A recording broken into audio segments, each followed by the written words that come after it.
Depuis l'an dernier, le master écologie, comportementale, évolution et biodiversité a sauté le pas de l'anglais.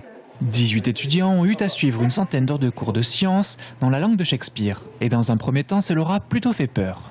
C'est vrai qu'au début, ça faisait vraiment peur, mais par rapport à ce qu'on avait eu en licence comme cours d'anglais, ça aide beaucoup. Parce qu'au début, moi, par exemple, j'avais postulé pour différents sujets de stage ou de thèse à l'étranger. Et j'avais eu le soutien des enseignants et maintenant je le fais par moi-même. C'est quand même beaucoup plus facile. Et je trouve ça plus intéressant parce qu'on peut avoir des profs internationaux venir donner des cours. Comme on a eu des profs venant des États-Unis, alors qu'en français c'était pas possible. Enfin, je trouve que les cours de bio donnés en anglais, ça apporte plus que les cours d'anglais du département d'anglais. Les étudiants, plutôt réticents au début, en redemandent dès la fin du cursus. Et d'ailleurs, l'année prochaine, 50% de la formation sera dispensée en anglais. Une montée en puissance logique pour celle qui est l'instigatrice de ce projet.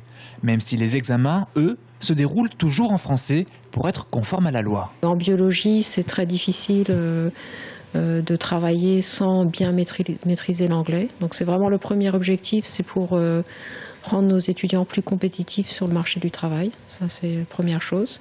Ensuite, il y a un deuxième aspect, c'est aussi d'essayer d'attirer des étudiants étrangers dans la formation. Mais bon, je dirais que ce n'est pas l'objectif principal. Une dizaine d'étudiants étrangers, dont de nombreux Italiens, se sont déjà montrés intéressés par cette formation. Pour le moment, les cours en anglais à la fac de Tours restent minoritaires. Au moins 6 masters anglophones sont déjà en place. La direction de l'université compte développer ses cours en anglais. Le but, attirer toujours plus d'étudiants étrangers pour se faire sa place à l'international. Quitte ensuite à donner des cours de français aux nouveaux venus une fois qu'ils sont séduits et arrivés à Tours.